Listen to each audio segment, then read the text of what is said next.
U drugoj polovini ljeta, kada su visoke temperature iza nas, vrijeme je za oplemenjivanje, odnosno ljetno kalemljenje voćki. U ovom periodu voćke se kaleme drugačijim metodama za razliku od onih metoda koje radimo u proljeće. Kada već spominjemo proljetno kalemljenje, ne smijemo zaboraviti skinuti foliju i drugi materijal kojim smo zamotali mjesto kalema. Ovdje možete vidjeti kako izgleda kalemljena trešnja nakon nekoliko mjeseci. Koristili smo metodu kalemljenja na procjep i svi kalemovi su odlično srasli sa podlogom te su se dobro razvili. Skinuti ćemo zaštitni materijal, a na zimu ćemo izvršiti orezivanje i ukloniti višak grana koje su formirane nakon kalemljenja. U ljetnom periodu se mogu kalemiti razne voćne vrste, a metoda se temelji na premještanju pupoljka sa jedne voćke na drugu. Period pune vegetacije biljaka je pogodan jer se kora lako odvaja, a to je još više izraženo u danima nakon kiše. Naravno, kao i kod svakog kalemljenja, potrebno je očistiti i dezinficirati alat. Alat treba biti oštar, a pri radu obratiti veliku pažnju na sigurnost jer su povrede vrlo česte.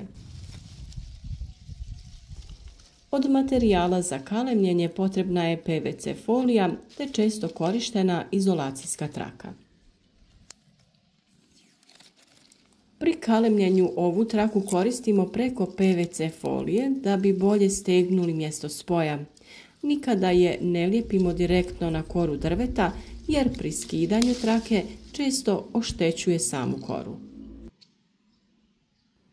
Metode koje se koriste u ljetnom periodu su okuliranje, odnosno dodavanje pupoljka na ili pod koru drveta.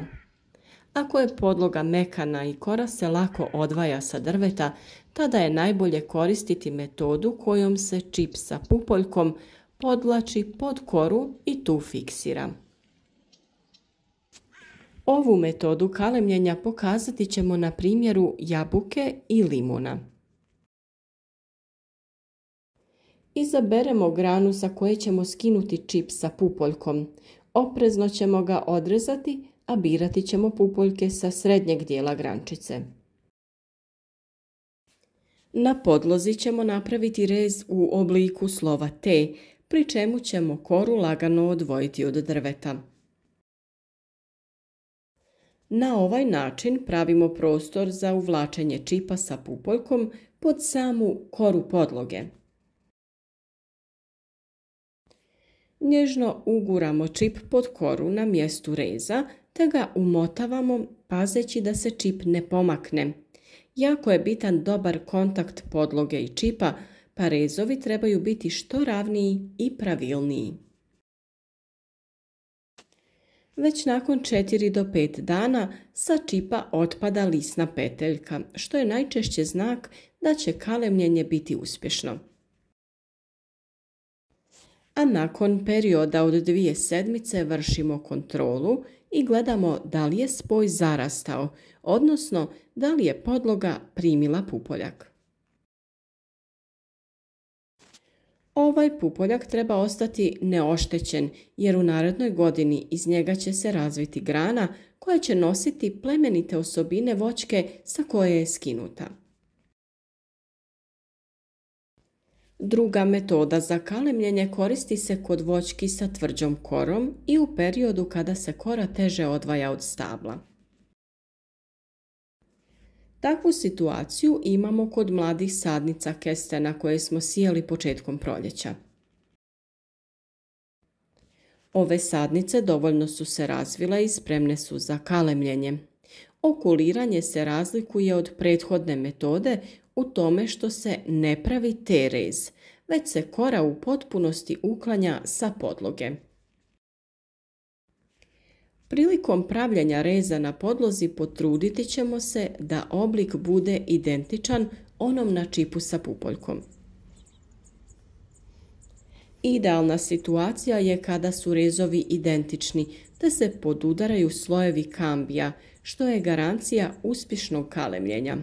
Ipak, nekada rezovi ne budu identični, pa u tom slučaju potrebno je poravnati jednu stranu na kojoj bi se trebao izvršiti prijem kalema.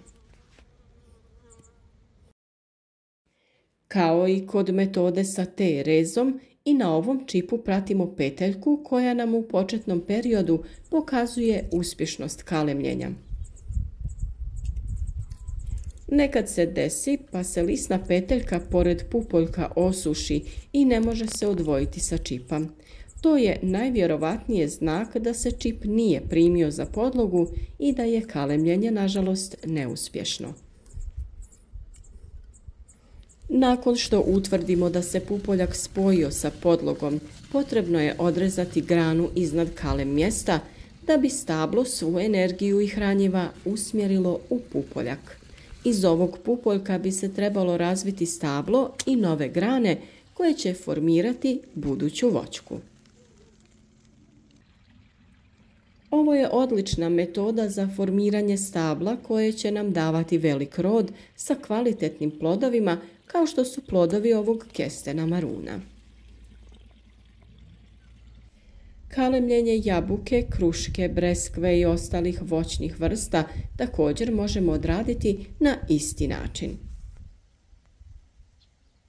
Sada dok su plodovi još na voćkama, lako možemo izabrati voćke koje imaju dobru genetiku i sa njih uzeti pupoljke koje ćemo prenijeti na druge voćke. Pupoljke naravno skidamo sa zdravih izdanaka koji su izrasli u ovoj godini. Na njima se nalaze listovi, a pored lisnih peteljki su pupoljci koji nam trebaju za proces kalemljenja. Najbolji pupoljci nalaze se na srednjem dijelu grane, pa je njih najbolje iskoristiti za ovaj proces. Jabuka ima dosta mekanu koru, a kiša koja je padala u proteklim danima olakšati će nam kalemljenje.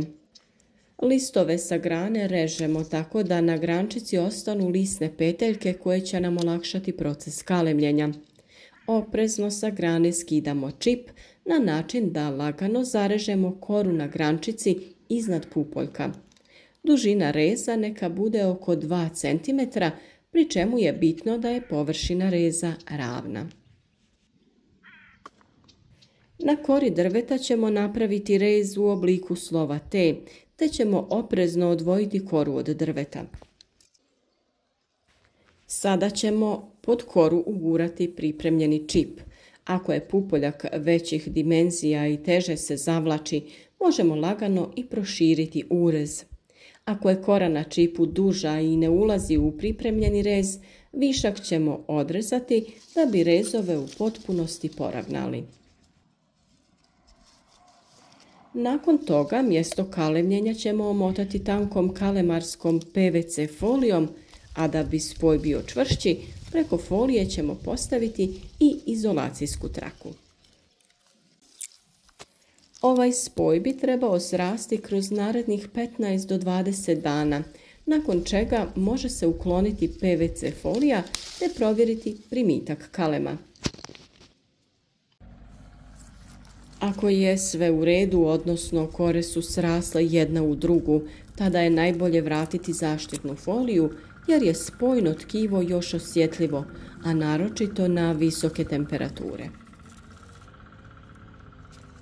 Ovo je odlična metoda kalemljenja jer je veća vjerovatnost prijema nego kod proljetnih metoda. Kod kalemljenja u proljeće česta je pojava mraza, koji jako nepovoljno utječe na proces spajanja tkiva. Ipak i drugi načini kalemljenja imaju svoje prednosti, tako da koristimo i njih. O tim načinima kalemljenja naravno već smo govorili, pa ako do sada niste, pogledajte i te video savjete. Bilo bi nam drago da kao znak podrške označite ovaj video sa like te ga podijelite na društvenim mrežama. Ispod videa napišite nam komentar koja su vaša iskustva vezana za kalemljenje voćaka, te koja metoda se vama pokazala najpogodnija za kalemljenje voćki.